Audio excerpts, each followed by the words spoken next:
Good evening, Indiana. Welcome to a special presentation from Progressive Indiana Network. My name is Scott Rogers from the Who's Left podcast. I'm going to be your host here tonight. I am joined by Brad Meyer. This is the second one of our virtual town halls here together. Brad, welcome back. Thank you. It's good to be here. I'm glad you're here with us. I appreciate you doing these. I appreciate you speaking directly to the people of southern and southeastern Indiana here in the 9th District, asking for their votes, and we're asking for their questions. If you're watching on YouTube, on Facebook Live, or at progressiveindiana.net, feel free to ask questions for Brad right there in the chat. If you're on Facebook or YouTube, we can pull those right up on screen. If you're on progressiveindiana.net, I will have to type them in, but that's all good. Either way, we want to hear from you. So, Brad, why don't you go ahead and introduce yourself for the good folks at home who don't know you already? Sure. My name is Brad Meyer. I'm running for the U.S. House of Representatives in the 9th District. I spent 25 years in manufacturing leadership roles here in Indiana, and then I worked for the last 9 years as a subject matter expert for the Navy as a civilian Navy employee. When Trump came to power and began really threatening our democracy, I decided that I had to quit my job and run for office. And that's what I've been doing ever since. I am a strong progressive, and I'm not going to talk too much about policies in this initial point because I'm hoping that those will come out during the course of discussion. But one of the differences, I think, between me and other candidates running, because there's 4 people running for this job. So we've got a primary in Cinco de Mayo. So please come out and vote. You need to pick the person that you think that is most likely to win. My argument is that we have been trying to play it safe, and we get more and more cautious every year. Our ideas get smaller, and we get more guarded, and we ask for less, and we end up playing defense, and we end up not making any progress on things that are important to progressives. We don't make a lot of progress on making things better for people. So we need to stand up for what we believe in, and we need to fight for it. And I think that we need to stop being timid, and we need to start really advocating for things that are going to make a difference in people's lives. Very good. Well, thank you for your opening statements. And again, we're going to ask for questions there on Facebook Live, on YouTube, and at progressiveindiana.net. We welcome whatever you have to say. Brad would love to answer your questions, but until those start trickling in, I know folks are, streaming in slowly. That is fine. I do want to ask, since the last time we spoke, there have been incredible developments in foreign policy, especially with the joint U.S.-Israel attacks on Iran yesterday and continuing into today. And I guess I want to hear, and I'm sure the other people or the folks out there in the audience want to hear your thoughts on the use of force against Iran. So, as is my way, I'm going to give a long answer, but I will try to be relatively brief, right? So the first issue is that, number one, the way this was done is wildly inappropriate. It's undemocratic. It's not in the best interest of the country to do this. When we've had major operations in the past, the president has gone to Congress and gotten at least some authorization from Congress because they felt that it was necessary. It's necessary because the American people have to be behind and understand why it's important to do such a thing. And the only reason that you wouldn't go to the American people is you don't want to know what they think. You don't care, and you're going to do it. And this is horribly anti-democratic. The second thing is that I knew this was going to happen 7 years ago, right? So Obama put a treaty in place, or negotiated a treaty with multiple people, our partners in the world community, and we kind of nudged them and pushed them to make concessions, and we nudged and pushed Iran to make concessions. And when we all got together, nobody really loved the deal, but it was the beginning of a diplomatic opportunity. When Trump came in, he pulled the plug on that. And when he pulled the plug on that, our partners in the West and in the developed world said, all right, we're done. This doesn't make any sense. We can't trust America to be the leader to negotiate things because we had to give concessions. We experienced all the political cost, and now we're going to get none of the benefit. And Iran looked at it and said, we can't trust anything that America says or does. So they don't have a partner that they can trust. Now, we obviously can't trust them. That's why there were things put in place for independent inspections. But when he pulled the plug on that, the only path to address the legitimate concerns and the legitimate danger that Iran represents is through force. And there's a good likelihood that if we had followed what Obama had put in place, that it would have failed and force would have been necessary. But when you pull the plug and you don't give it an opportunity, then you're using force as your first choice and your only choice. When all you think about is a hammer, everything looks like a nail, and there's no patience. And what we're doing was set back when Trump pulled the plug 7 years ago. All right. Well, thank you. So on YouTube, Christine asks, I don't know if she asks, Christine just says, healthcare. So I guess let's call that a healthcare wild card question, Brad, and see, you do with you will. I know what last time we were here, and maybe not everybody's watching that watched last time. I asked you about where you come down on, say, Medicare for all. Maybe you want to go there with it. Maybe you'd like to address drug prices, for example. Have at it. So I will try to be brief. This is a big topic, and it's a really important one. I am a strong advocate for universal, nonprofit, single-payer healthcare, also known as Medicare for All. I am not a doctor, but I am a member of Physicians for a National Health Program. It's a good organization. I'd encourage people to take a look at it. They've been advocating, as have others, for a national health program for years. We die 4 years earlier in this country. We pay twice as much for our health care. 80% of people that carry medical debt have insurance. This system doesn't work. And 75%, 50 to 75% of people that declare bankruptcy have medical debt. We have double the infant mortality as other countries, similar countries. We have double the maternal mortality of other countries. We're losing our hospitals in Southern Indiana. We're losing obstetrics, and we're losing it. It is in the process of a significant decline from even where we're at. And when I talk about universal health care, people reactively say, oh, no, how will it be funded? Well, in the rest of the world, it takes half as much money, right? So if we get control of this, if we get control of the spending and we get a better system, it'll be less expensive, not more expensive. So, Brad, I wanted to ask, one of the big things driving the healthcare is driving the affordability crisis. So I guess in addition to healthcare, what do you see as driving the affordability problem in this country, and how do we tackle the affordability problem in this country? So if you step back and look at the big picture, our economic policies, our tax policies are favoring businesses and favoring big businesses and trying to suppress labor costs, which is us. Labor has not kept up.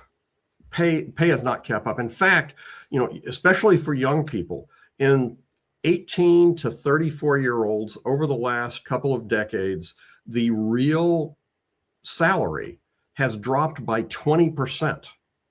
This is why young adults are so pessimistic about the future, because they see their pay going down, they see housing going up, they see other costs rising, and they're being squeezed, and we're all being squeezed. And the fact is that this is not an accident. This is not just the way it has to be. This is the result of decades of Republican policies of trickle down that's not working. And I guess, well, I don't want to editorialize myself, but Democrats have, in many ways, since, say, the Clinton era, gone along with these Republican trickle-down policies. How do we, as Democrats, address that? Can you say, our bad, we did wrong, or do you just ignore it and bury it, you know? Well, so what it really is it's special interests taking over the political process, right? And that's happened with Democrats and Republicans. The main issue that I have is that we have gotten so focused on maximizing business that we've taken our eye off the ball on what people need, right? That's why I'm advocating for a $20 an hour minimum wage. If you're working 40 hours a week, you should be able to put a roof over your head and feed your family. That's why I'm advocating that the first $20,000 of pay should be tax-free, completely tax-free. You know, and I don't even remember what the number is. It was so dumb I didn't even bother to remember it. That, you know, the poverty line is like what, $13,000-$14,000. Okay. Mm-hmm. I think that people making $20,000 are also struggling, right? And what we need to be looking at is we need to be looking at economic policies that take the majority of people and they open up opportunity. And right now, most of the opportunity is slanted up toward the wealthy, right? That's why so many people are angry at the billionaires, right? Because we have a system right now that it is more likely that we're going to get one more billionaire next year than it is that 50,000 people are going to make $20,000 more next year. We're going to more likely to get one more billionaire than to get 1,000 more millionaires, right?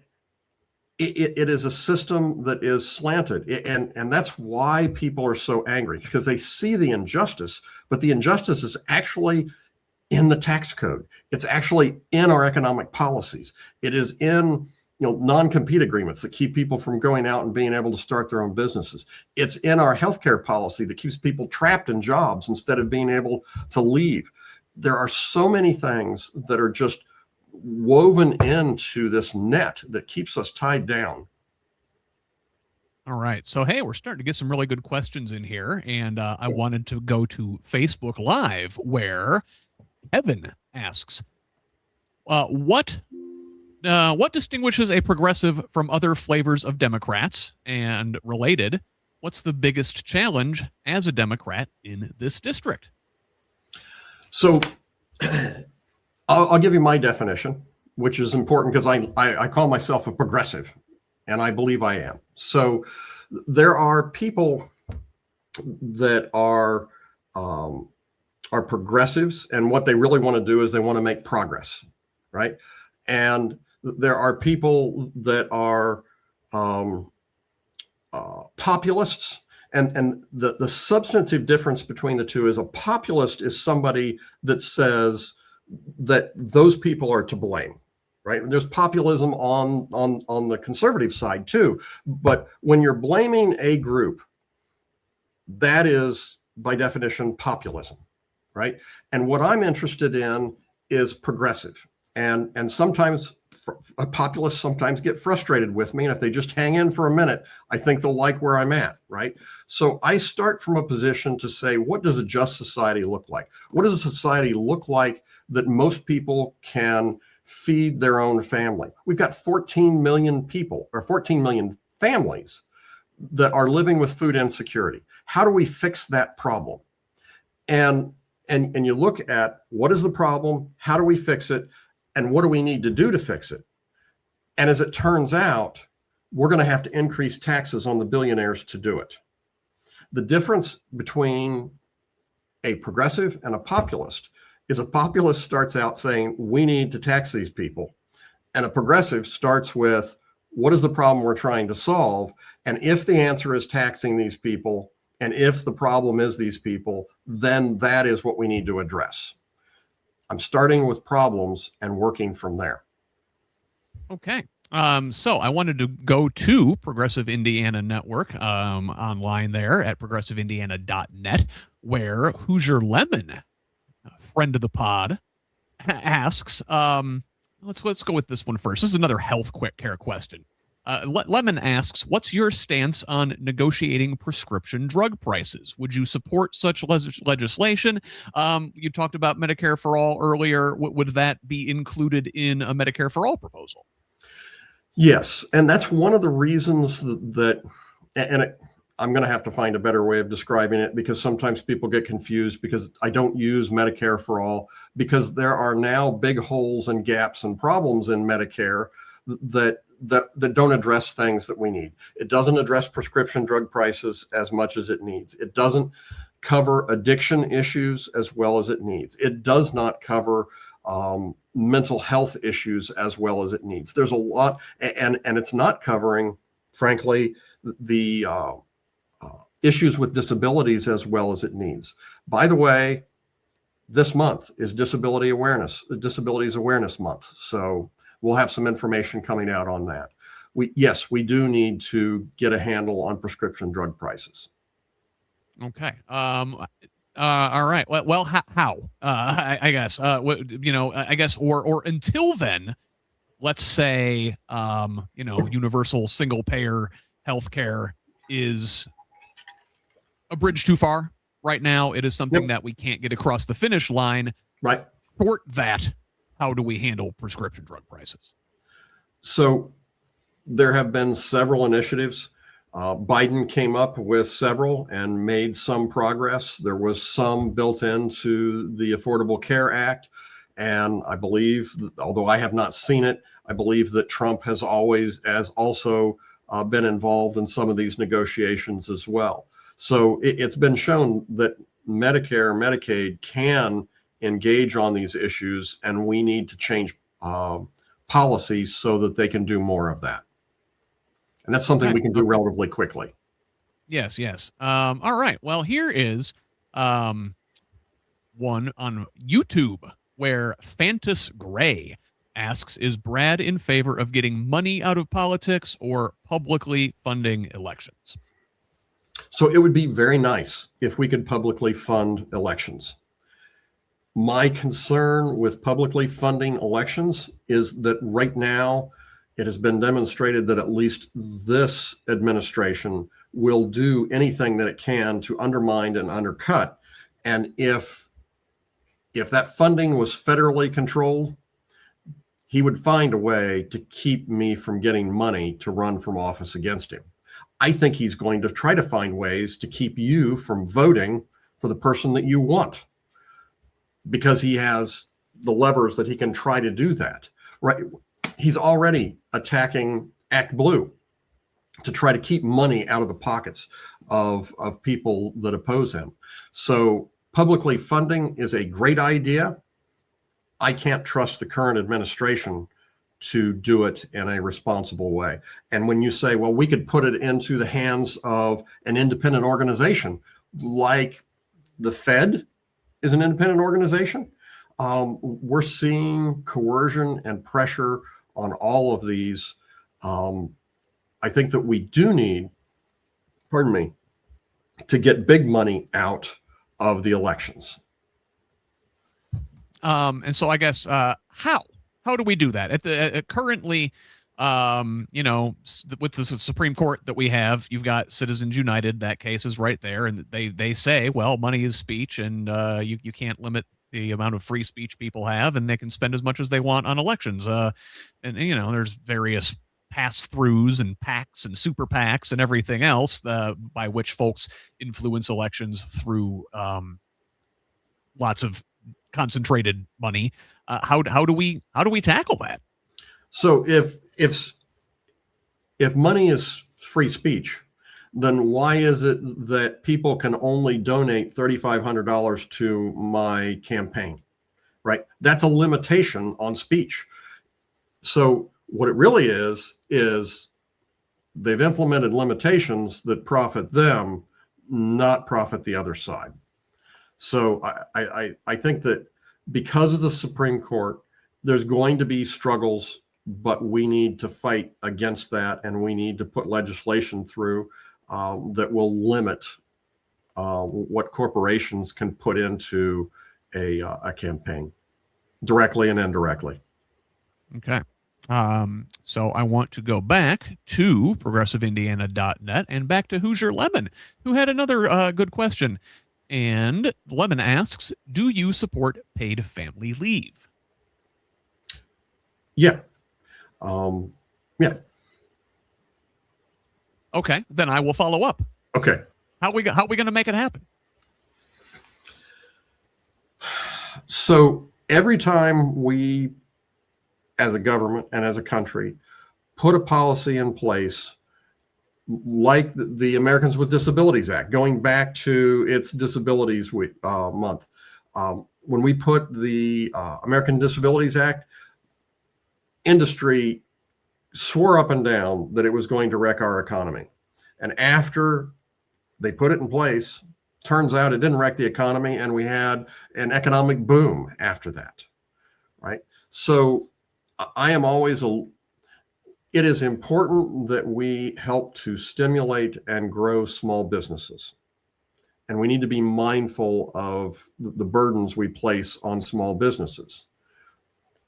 But we also need to understand that things happen in people's lives, and there needs to be some way to bridge that.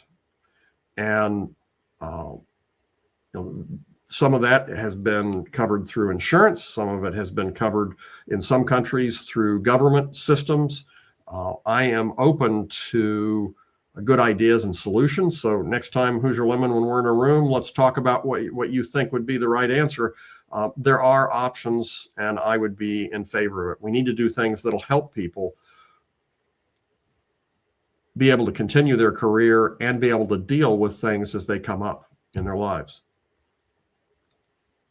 So again, we could use some questions from Facebook, from YouTube, from progressiveindiana.net. Would love to hear more from the folks that are out there. But for right now, I'm going to keep things moving along. And, first time we did one of these, Brad, we talked about California Governor Gavin Newsom, who seems at this point to be sort of the leader in the clubhouse for Democrats for 2028. Now, at that point, we were talking about a wealth tax. And that was something that maybe he says he can get behind at the federal level, but not so much at the state level because he's afraid of Capitol flight. Well, Mr. Yep. Newsom was also back in the news this past week. He did a lengthy interview on CNN. I think he's selling a book or something. But Newsom said something controversial regarding Democrats' cultural values. He said that Democrats need to be, quote, culturally normal. Referring to maybe abandoning identity politics and focusing on kitchen table issues.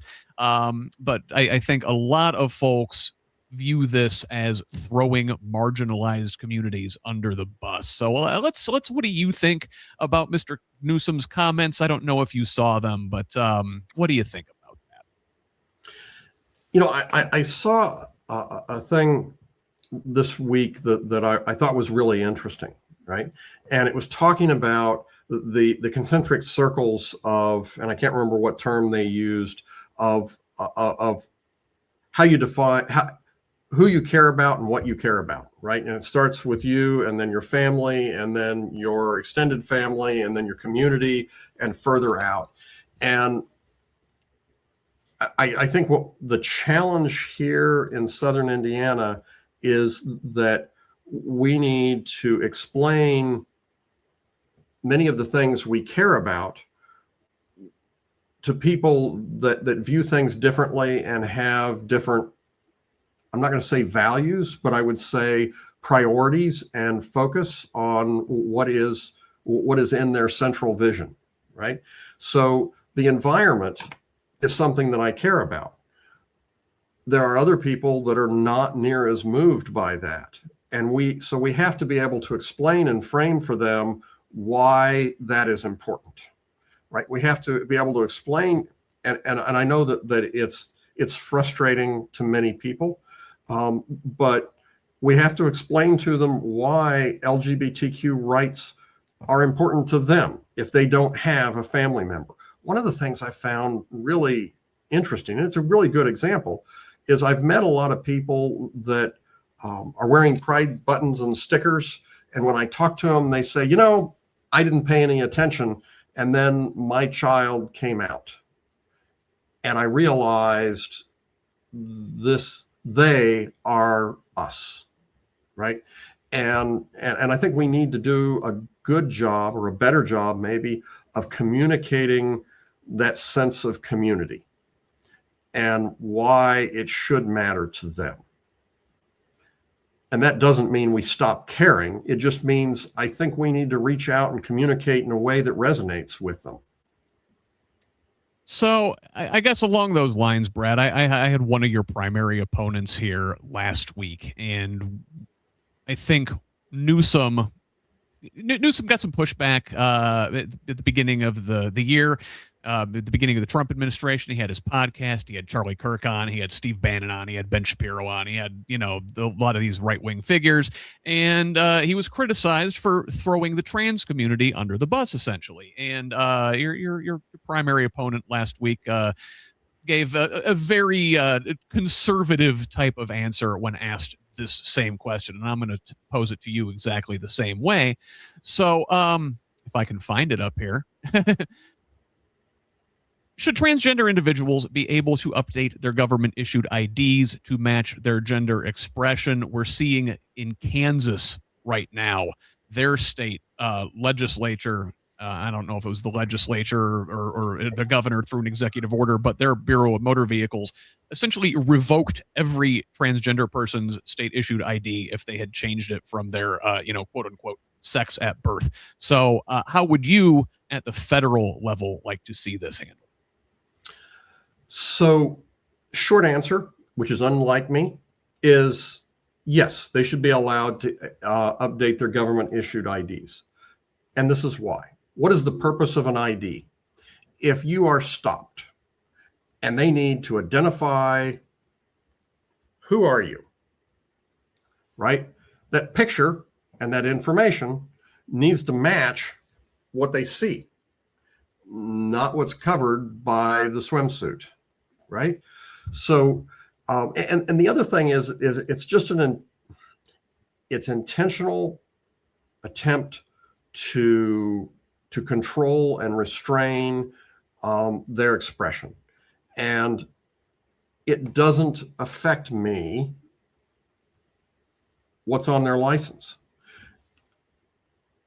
Their ID needs to be effective to identify them, to let you know whether the person driving that car is the person that is giving you the ID. And I think that this is a real attempt to just stir up hate and discontent. I think so too. You don't drive a car with your genitals, and if you are, that's probably more of a cause for concern and unsafe driving than anything else going on there. So, I wanted to go back to progressiveindiana.net, where Hoosier Lemon's got all the good questions tonight. And Lemon asks a good one here. How would you work to address the affordable housing crisis? Would you support legislation that bans the sale of residential properties to private equity investors? And then I will follow up by asking, is there more of a role for public housing? We used to do more public housing and got away from it. Maybe the way we used to do it wasn't great. Is there a public option for housing that we should be pursuing? A lot there, and I'll let you have it. Okay. So housing affordability. The federal government has limits in their power. And what the federal government has limits in is interstate commerce, right? So unfortunately, if you are a private equity investor and you do not cross outside of the Indiana borders, federal government has limits on what they can impose on that investor. I do think that we have the ability to impose limits on companies and investors that cross state boundaries, right? So you can't have somebody from New Jersey buying up 500. Well, you can right now. Somebody from New Jersey right now maybe can buy up 500 houses here in Indiana that are supposed to be for single family dwellings, right?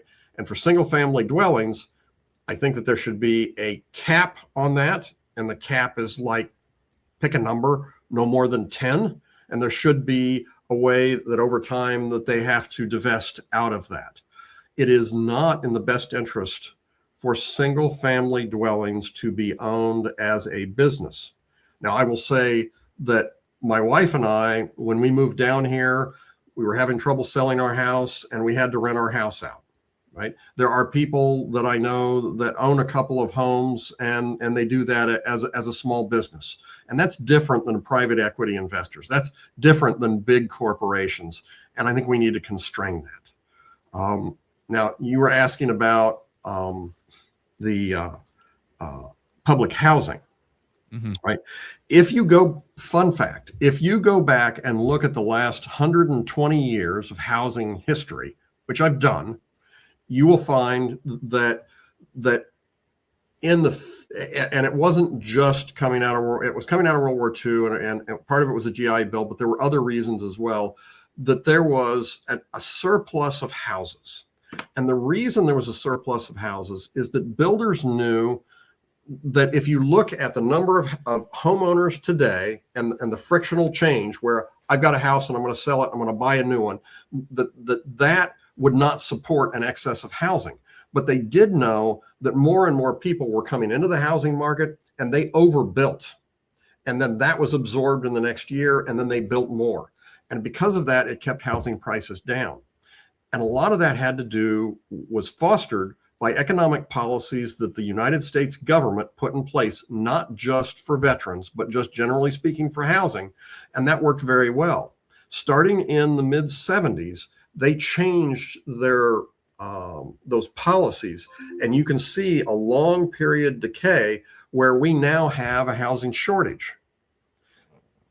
The real solution is actually to build millions of additional homes on top of what the current stock is. We have a shortage of housing, and to do that, we're going to need additional labor, which means we're going to need additional immigration, legal immigration, in order to help with the housing problem. There are also problems with speculation, which you talked about, that need to be addressed. Housing, there are several issues that affect housing, but the main one is on affordability is interest rates and housing stock. And housing stock is at historic lows as percentages, and that is the reason that we're struggling so much. So what I'm hearing is the right likes to make this argument that, oh, the immigrants are taking all the houses. They're living in the houses, even though they also criticize them for living like 20 to a house, right? So what you're saying is, no, we actually need immigrants to solve the housing problem by building the housing. Absolutely. All right. So got another good question here on YouTube. Back to Fantas Gray, who says, at the end of the Obama presidency, Republicans used brute strength bullying tactics to stop Obama from appointing a Supreme Court justice. Are you willing and able to fight back against such behavior? And I guess I would follow up by asking, are you willing, as a Democrat, to engage in such behavior to help balance things out if necessary? I wish it weren't necessary, but it's necessary.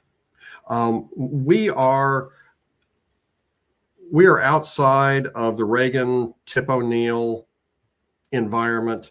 We lost a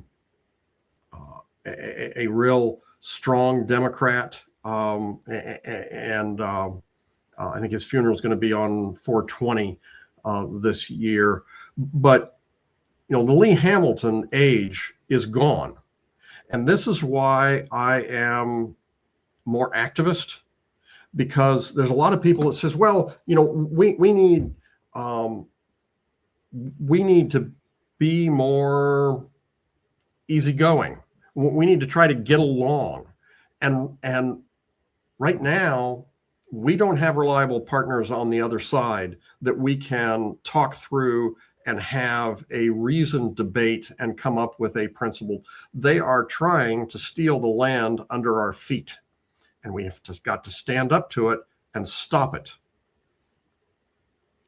All right. Very good. Well, you know what? I think along those lines, actually, you talked about going along to get along, and Kevin asks on Facebook, I think a related question, and boy, that's a long one, that's taking up half the screen. But Kevin says this district went something like 64 to 32 in favor of Republicans last go around. Yep. You're touching on the challenges of framing and explaining our values in Southern Indiana. Is the path to winning this seat through moderate swing voters? Through motivating non-voters? We've seen some high-profile flips of deep red seats on the national level. What, if any, signs are you seeing that something comparable is possible here? And normally I like to leave these questions up for a little bit, Kevin, but I can't barely see Brad's face, so I'm going to take this thing off here for a while and ask your thoughts on what the path is to winning this district. This is the central issue of this primary, which again is on Cinco de Mayo. There's 4 of us running, and we all have different answers to this problem. My answer is that we need to give voters a choice. And I don't remember if I talked about this the last time. When Trump was in the primary, the first time he ran, I was at a dentist's office, and there was a guy watching the TV. I don't know who he was, and he was just making conversation. He went, I don't know whether I want to vote for Trump or I want to vote for Bernie Sanders. And I said, you realize that they are diametrically opposed. And he's like, yeah, but I want change. And my answer is that the Democrats have better answers. We've tried the Republican solutions. We've seen how far that will go and where it does and doesn't take us. And some people say, well, we need to reach across the aisle and we need to be more like them and adopt their ideas or try to be more mild. And I think what we really need to do is we need to reach across the aisle and take them by the hand and explain to them and walk them through the logical argument of why our solutions are better and get them on our side instead of us trying to snuggle up to them. That, giving them options, giving them an alternative vision that will help them and their families, that's the only way we're going to win. We're going to win by persuading them. We're not going to win by auditioning to be one of them. And I guess I'm going to go back to what Kevin asked here, because there were multiple parts. What about non-voters? I think you're saying that Democrats need to be more authentic and less like trying to be like Republicans to catch, soft or moderate Republicans and be more authentic. Are you suggesting that also would appeal more to folks that don't normally come out? Yes. And, the issue is that when we as Democrats try to be more mild and we try to soften and make smaller what we're advocating for, the best we can offer, because we're only playing defense, the best we can offer is that next year will probably only suck about as much as as last year if you vote for us. There's no reason for somebody to get off the couch and go vote if we don't inspire them with things that really will affect their lives in a positive way and that are achievable. Yes, I have some policies that are big swings. And do I expect to get them in the first year? Probably not. But we need to be working toward it. We need to be fighting for it. We need to be advocating for it. If we're not in there fighting to make things better, then we're just going to get more of what we got last year. And I think it is odd or unfair that we complain that we have very low voter turnout in Indiana, and we don't give them a choice.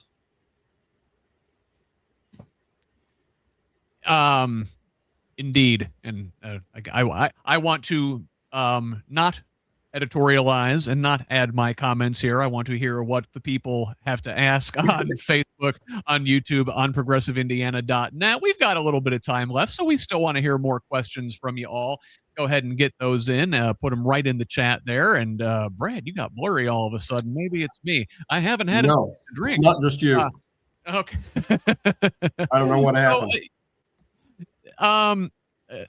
Well, you know what? We can still hear you. We can see you well enough. I did want to ask that there was a focus group in the New York Times. It wasn't this past week, but it was the week before. And to a T, every Democrat that they spoke to said they preferred the progressive to the moderate.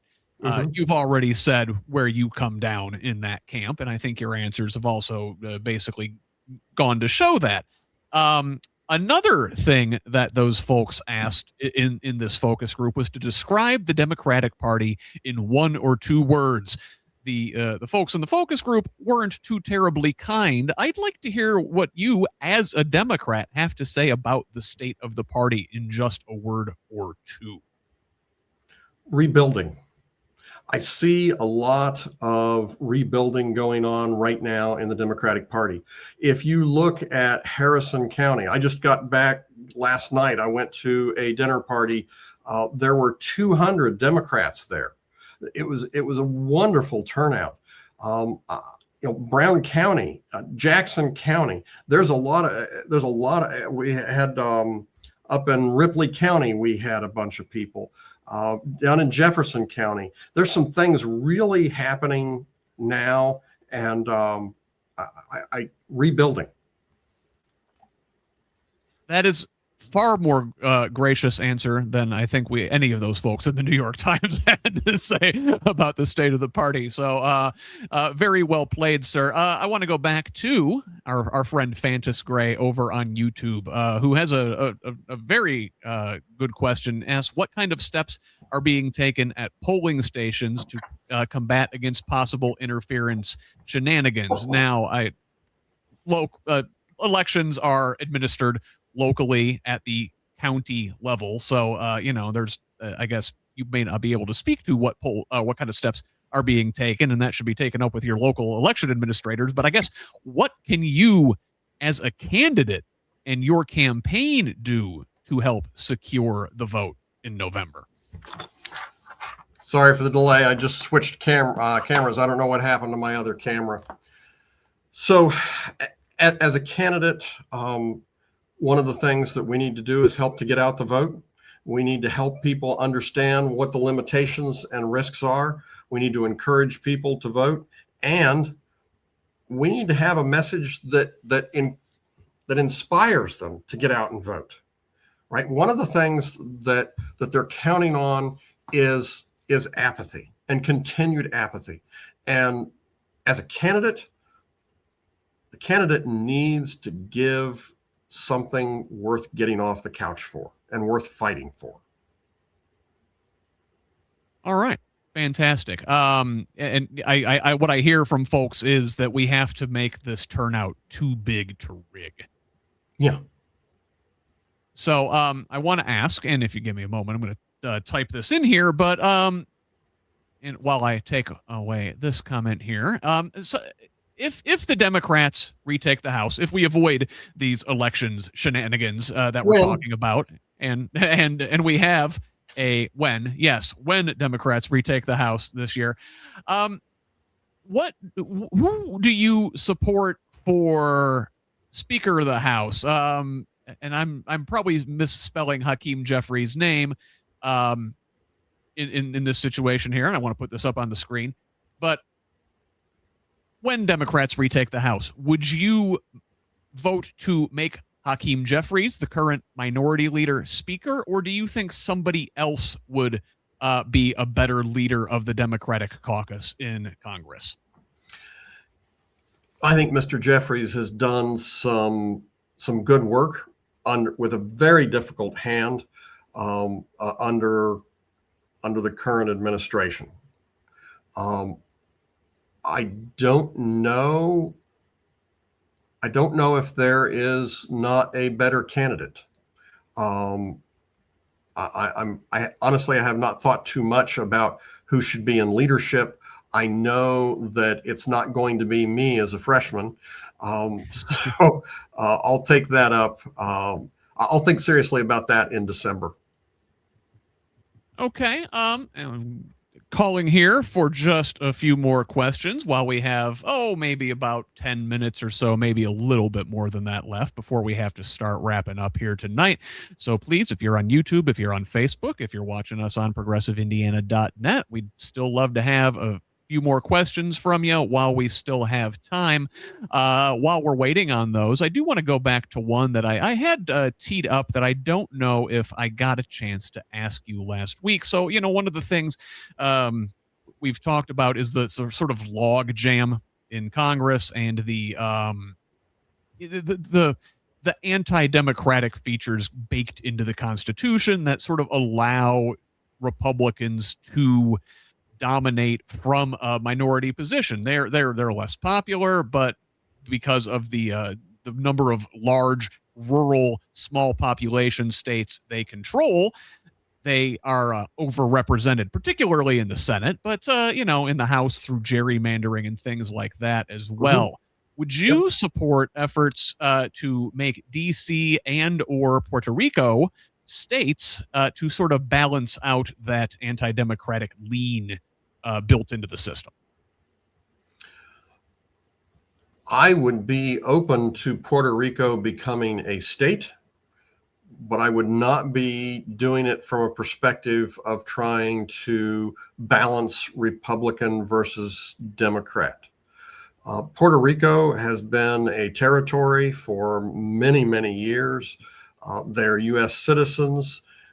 There's issues in Puerto Rican administration, and as American citizens, I think they're not being well served as being a protectorate or a territory. I don't remember which. Honestly, I'm sorry for you Puerto Ricans for not being. I believe it is a commonwealth. Is it Commonwealth? Okay. All right. So given their current status, I guess a smart person would have just worked around it.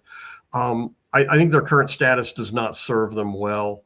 And if they were interested in statehood, I think that it's something that should be really considered. As a separate issue, I struggle with what the right answer is to address the other issues that you're talking about. I think that gerrymandering, you could make an argument that there could be an attempt at a federal law that makes gerrymandering illegal and as an undemocratic principle. I don't know how much support that would get, but I would be inclined to vote for something like that and advocate for it as well. All right, fantastic. So, I wanted to ask another one. Where'd it go? Let me get that one out of there and go back to progressiveindiana.net and Hoosier Lemon, who's had just a great night tonight. Probably second only to Brad in terms of good quality content here this evening. So Lemon asks, would you support a ban on congressional stock trading? This was brought up the other night at the State of the Union. Trump pitched this idea. It's not his idea. It's been pitched before. Certainly, Elizabeth Warren was a big fan of this idea, gave him a standing ovation. It was one of the few times Democrats actually stood up last Tuesday night. Do you agree with those Democrats who stood? I do. I think that mutual funds, I think, are a reasonable thing. I think that they should be able to invest their money, but they should not be able to invest in individual stocks or even in particular sectors, because even that sector stocks could be manipulated through Congress. And yes, we suspect that they have. If you look at some of these stock trackers that show how much better the average congressional member performs versus, say, the S&P. it certainly appears shady. I want to go back to Facebook here. The last one just came in. We haven't really talked about education yet. And Katie Scheffler asks, what are your ideas on making college more affordable? So so college is much less affordable than it was decades ago. The cost of college has gone up by a factor of 10 since 1970, and that is adjusted for inflation. The debt load that people carry are up by 50% in the last 20 to 30 years. And one of the big burdens that people have, having said that, and the starting salaries are lower than they were, in the long run, it's still a good investment. It has still shown itself to be a good investment. The people that are really hurt are usually the people that get a year or two into college and find out it's not for them, and they have all of the debt and they have none of the benefit of the degree with the higher earnings. One of the things that has been suggested, and I think it's a good idea that we really need to consider, is for people that are qualified, make the first year free.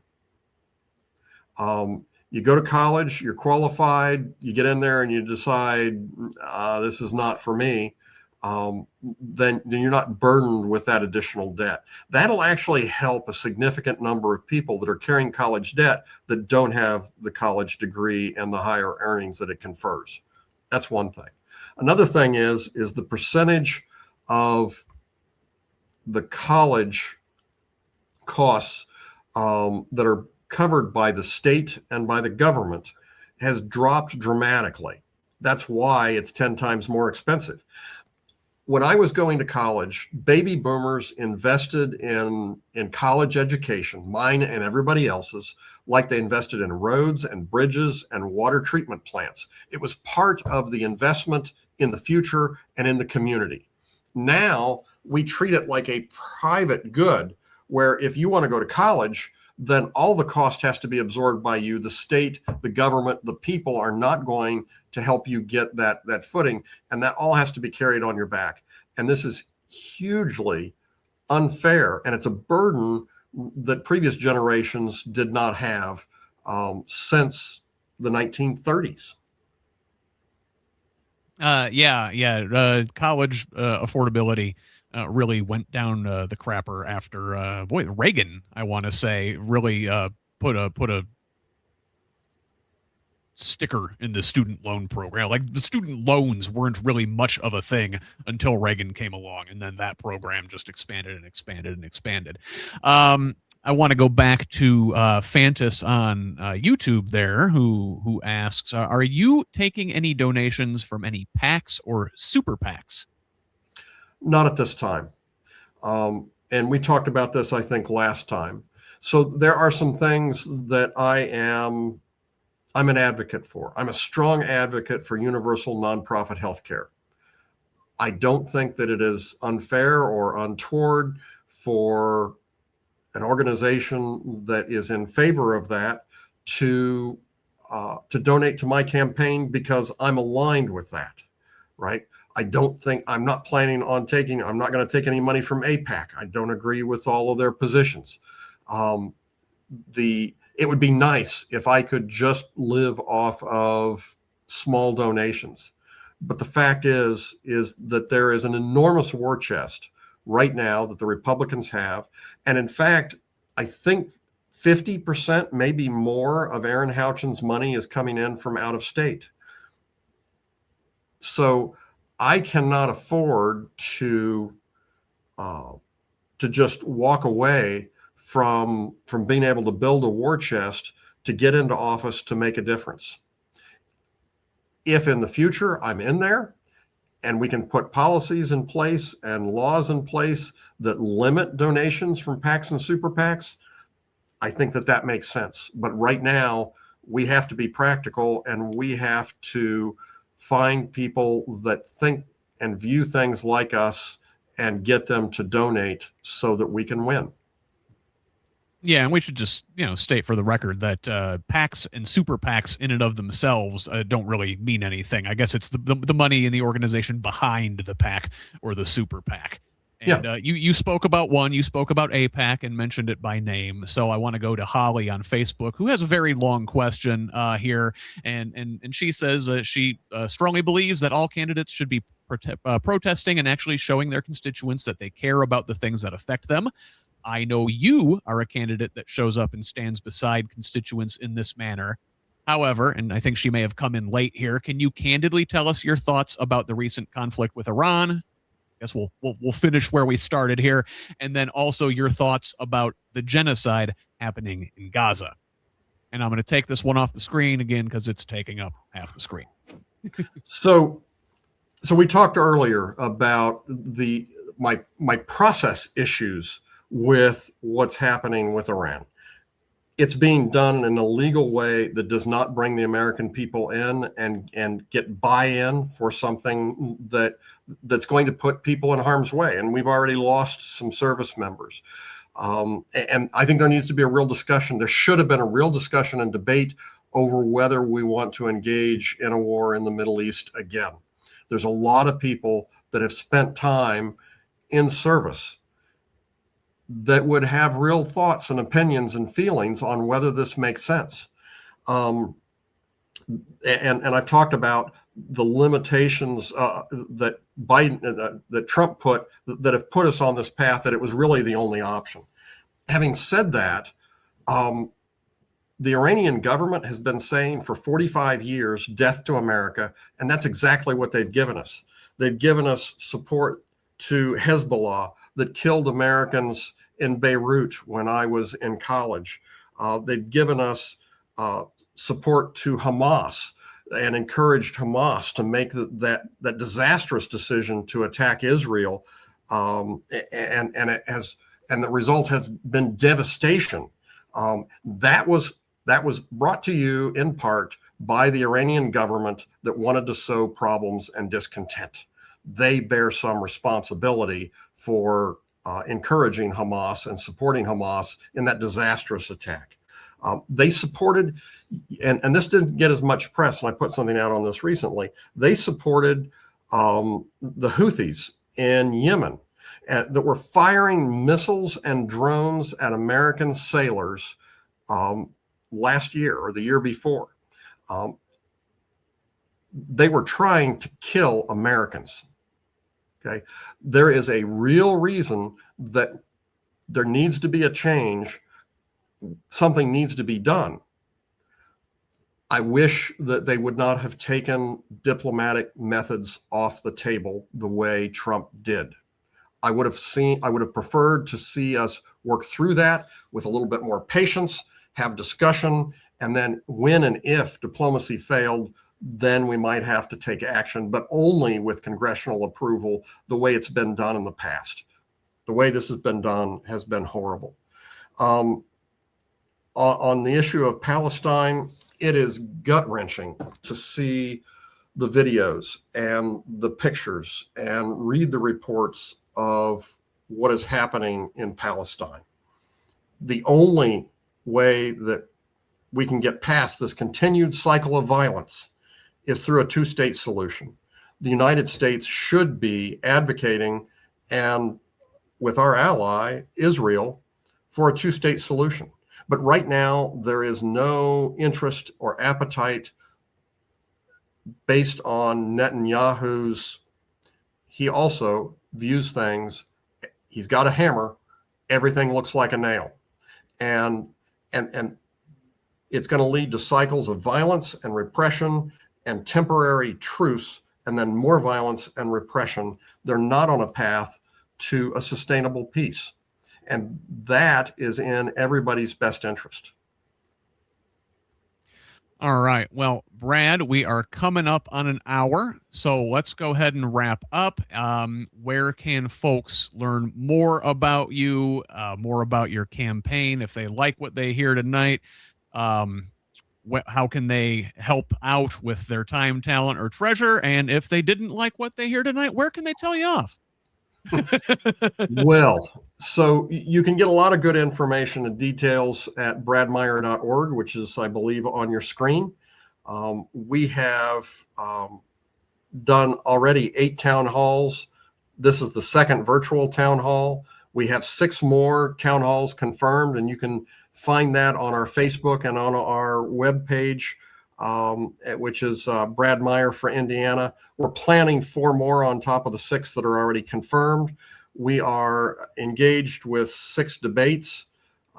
We are going everywhere. We're going to every county that we can. We're reaching out in rural areas as well as the population centers. All right. What was the website's on the screen there? But for the folks who are going to be listening to this at the podcast, where can they find you? Bradmeyer.org. Brad Meyer, Meyer, no S. All right. Thank you very much, Brad. And thank all of you for joining us tonight and for your thoughtful questions. We appreciate it. We're going to do another one of these in about 4 weeks. So we'll see you then, Brad. I'll see you Thursday here in Bloomington at the BDSA Candidate Forum. But until then, thanks, everybody. Have a great night. Thanks.